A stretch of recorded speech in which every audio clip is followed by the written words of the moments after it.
Sampai apa? Assalamualaikum warahmatullahi wabarakatuh. Halo teman-teman. Kita dari Sekarang kita lagi berada di daerah Bandung Timur. hujan-hujan sama dingin-dingin gini enaknya ngapain ya? Ngopi, Selain itu? ngobrol-ngobrol.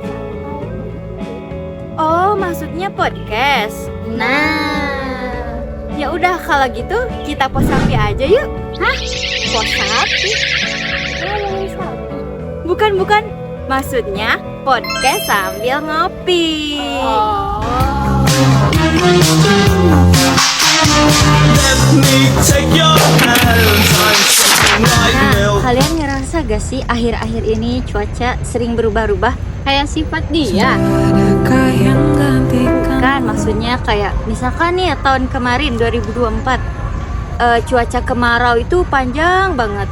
Nah, tahun sekarang apalagi bulan ini cuacanya hujan terus apalagi banjir di mana-mana, apalagi di Bandung.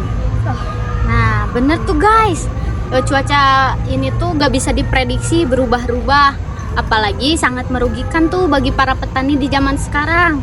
Nah, kalian tahu nggak sih sebenarnya fenomena itu tuh ada namanya itu El Nino sama La Nina. Hah? El Gio? Erumi. Bukan. Jadi El Nino sama La Nina ini adalah keadaan di mana laut Samudra Pasifik ini lebih panas. Nah, disebutnya El Nino yang bikin kemarau datang ke Indonesia. Sedangkan kalau La Nina itu kebalikannya. Jadi Samudra Pasifik itu lautannya jadi lebih dingin.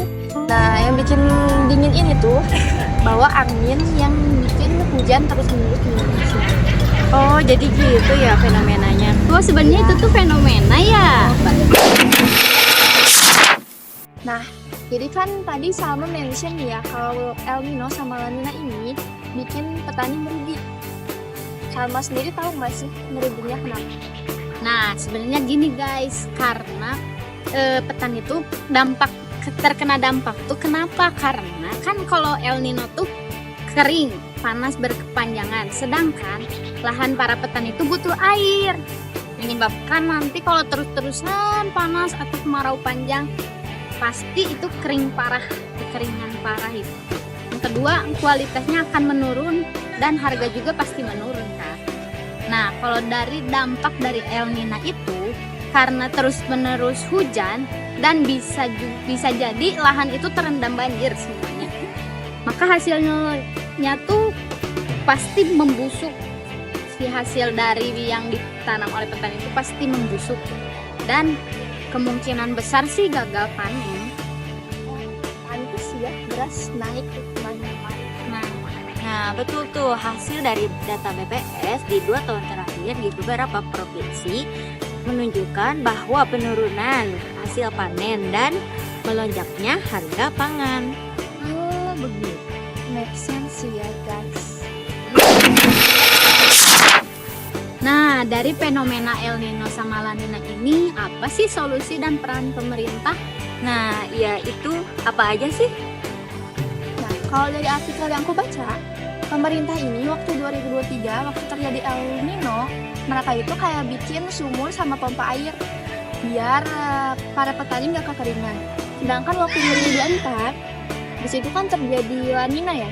Nah, para pemerintah ini bikin kayak perbaikan dari irigasi supaya tanaman para petani ini nggak kebanjiran. Sama ada konsentrasi kayak ngasih subsidi benih sama subsidi pestisida dan pupuk buat ngegantiin tanaman mereka yang kebanjiran waktu tahun lalu. Tapi sepengalaman aku sih waktu di Bandung Selatan, para petani itu pasti ya terdampak dalam kekeringan itu menyebabkan penurunan hasil panen. Nah, mereka itu membuat sumur dan juga membeli pompa air. Tapi itu modal dari pribadi sih.